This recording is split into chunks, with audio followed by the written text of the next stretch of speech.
Brian Tessier here, episode 2 of Lawrenceville Living. I'm super excited to be at Caffe D'Amore. I'm here with the owner, Sarah. Hi, I'm Sarah.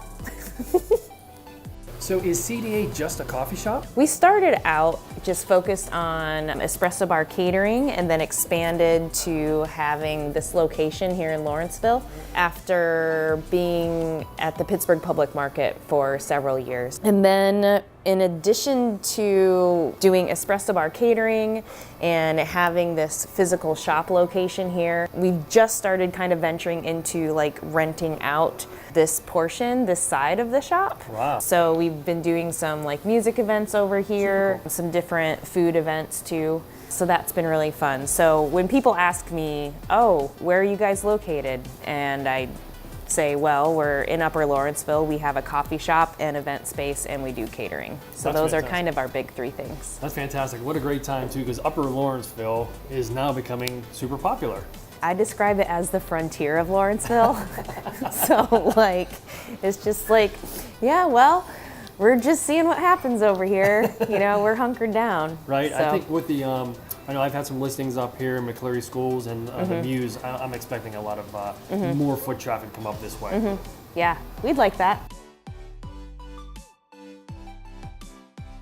You know, whenever I Google search coffee shops in Lawrenceville, there's a handful around. So, you know, what makes CDA different? Well, we do, like, it is this wonderfully goofy thing is that, like, because we started doing a lot of kind of food preservation stuff that is focused around mason jars, and then just discovering that they work really well in terms of holding hot beverages and cold beverages, that we use them a lot just behind the bar, and people get a real kick out of that.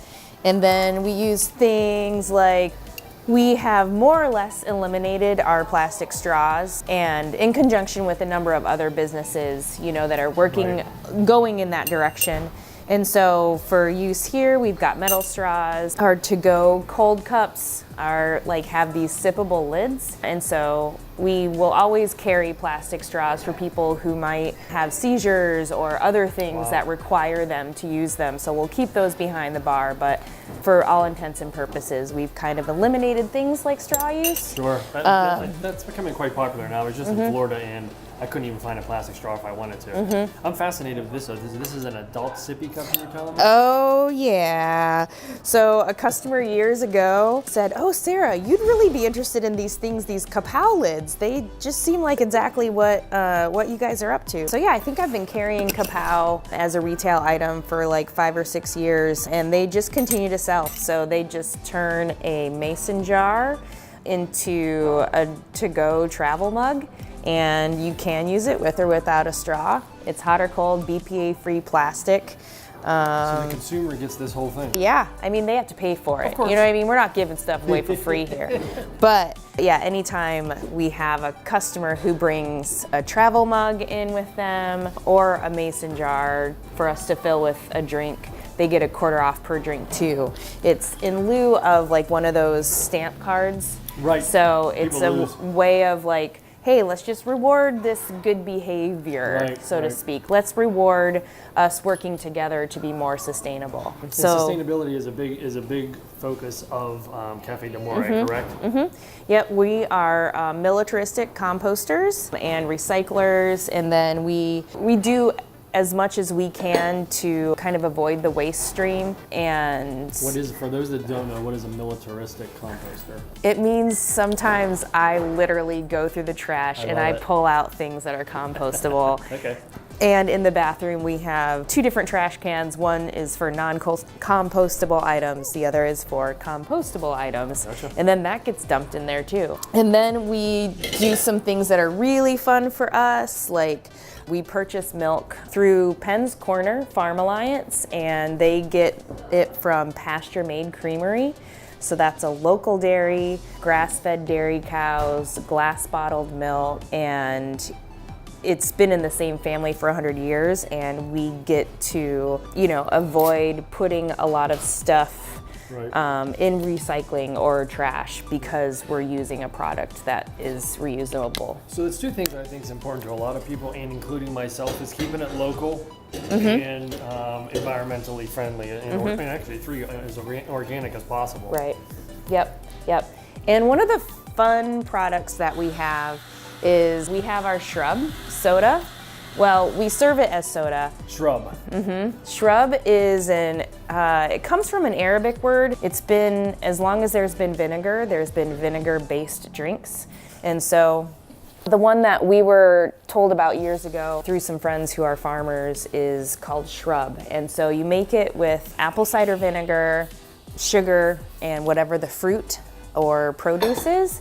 And so we've been getting a lot of the produce for it through a local organic farm, Crutchman's Farm. We get the other ingredients through a wholesaler that focuses on sustainable ingredients. And oh my gosh, it looks really cute. So let me ask you this, is anybody else doing this? There's a couple people doing it. It's more like craft cocktail bartenders because it's an excellent add-on when you use it as a concentrate and add it to a drink. We don't have a liquor license, so we just make it a soda.